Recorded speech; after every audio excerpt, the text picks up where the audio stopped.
إلى خريجين حقوق أو خريجين تجارة: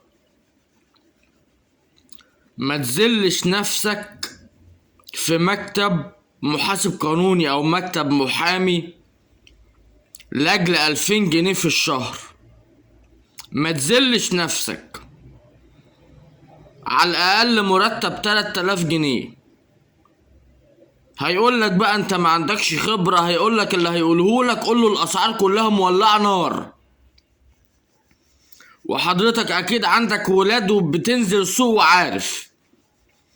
مرتب أقل من 3000 جنيه ما توافقش. اشتغل في أي مجال تاني، افتح مشروع صغير، ما تاخدش مرتب أقل من 3000 جنيه سواء خريج تجارة أو خريج حقوق. اللهم بلغت اللهم فاشهد، لأن أصحاب المكاتب جاحدين. اللهم بلغت اللهم فاشهد.